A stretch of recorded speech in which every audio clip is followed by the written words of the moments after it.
Supreme court के जजों ने गैर मुनसिफाना तरीक़े से, गैर कानूनी तरीक़े से एक फ़ैसला सादिर करके, हालांकि उसको कानून की ही एक दफ़ा का सहारा लेकर के किया गया, लेकिन वो गैर मुनसिफाना फ़ैसला करके मस्जिद की ज़मीन मंदिर के हवाले ज़रूर कर दी गई। इसके बावजूद राजीव धवन ने जिस तरह से केस को लड़ा, तो वो सिर्फ़ हिंदुस्तान नहीं और सिर्फ मुसलमानों में नहीं, बल्कि बड़ी तादाद में हिंदुओं में भी इस बात का एक बड़ा मैसेज तो गया है कि भाई राजीव धवन ने वाकई केस लड़ने का हक़ अदा किया है। तो दूसरे वकीलों को ये भी हो सकता है कि थोड़ा सा मुआशराना चपकलश हो रही हो कि भाई सारा क्रेडिट जो है सेहरा इनके सर बन रहा है, तो हमें थोड़ा बहुत कहीं कुछ हमें भी हाथ लगे।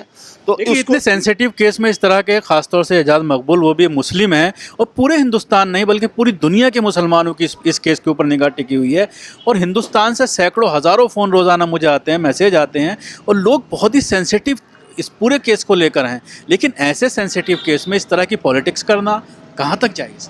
देखिए शकील भाई, आप और हम इसी समाज का हिस्सा हैं और हम खूब देख रहे हैं खुली आंखों से। आप भी देखते हैं, मैं तो बहुत देखता हूं इन सब चीज़ों को।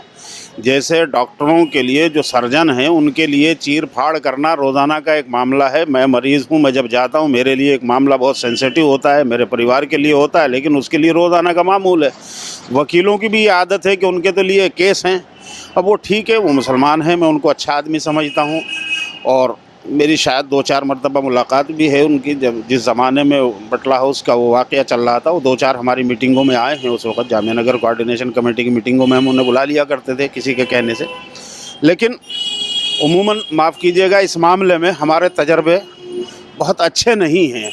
मुस्लिम वकील ज़बानी तो हमदर्दियाँ करते हैं, लेकिन प्रैक्टिकल में जब मामला आता है तो भाई बग़ैर पैसे के कोई खड़ा होने को तैयार नहीं होता।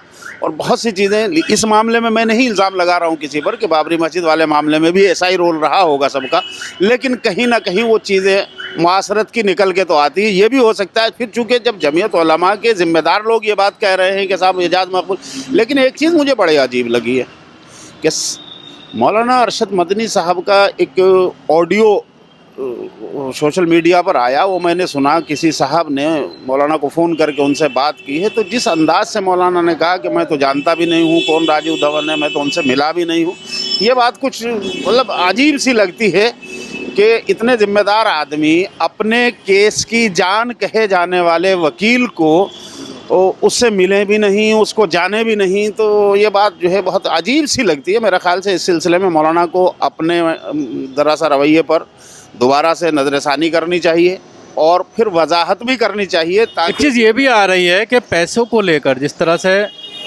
डॉक्टर धवन ने कोर्ट के अंदर कहा कि मैं कोई पैसा नहीं ले रहा हूँ, बाकायदा उन्होंने सुप्रीम कोर्ट के अंदर इस केस में कहा है, लेकिन जमीयत के ज़रिए बार बार ये कहा जाता है कि डॉक्टर धवन को पैसा दिया जा रहा है। पैसा जब मौलाना कभी मिले नहीं है तो जाहिर सी बात है एडवोकेट ऑन रिकॉर्ड एजाज मकबूल के थ्रू ही पैसा जाता होगा, लेकिन धवन साहब कहते हैं कि मुझे पैसा नहीं मिलता। और ये बात all India Muslim Personal Law board की बैठक में भी उठाई गई थी डॉक्टर कासिम रसूल लियाज के ज़रिए कि आपके ज़रिए कोई पैसा नहीं है। जब इन्होंने कहा था तो उसके बाद ये खामोश हो गए थे। तो इसको लेकर भी सोशल मीडिया पर ये चल रहा है कि पूरा चंदे का खेल है।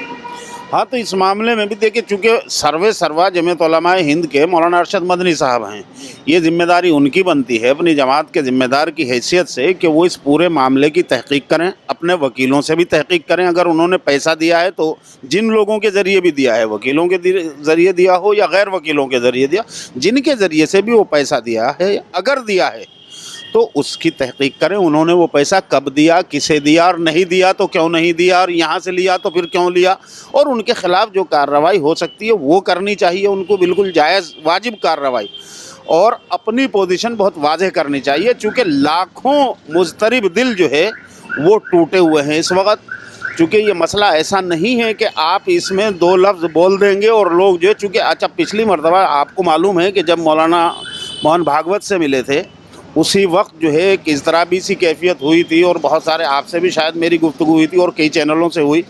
तो मैं तो उनका जो है जितना मुझसे मुमकिन हुआ ईमानदाराना और मुखलिसाना तरीक़े से मैंने उनका दिफा किया और डंके की चोट किया, और अब तलक करता रहा हूँ। और आज भी मैं अभी बदजन बदगुमान नहीं हूँ, बल्कि मैं समझता हूँ कि कहीं ना कहीं हो सकता है कम्युनिकेशन गैप हो रहा हो।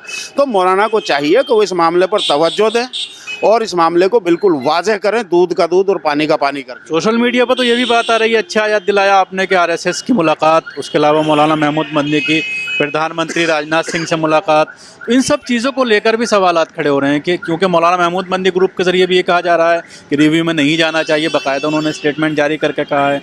इनके ज़रिए भी शुरू में यही कहा जा रहा था, लेकिन जब All India Muslim Personal Law Board बजीद हुआ तो उसके बाद इनके ज़रिए भी ये फैसला लिया गया।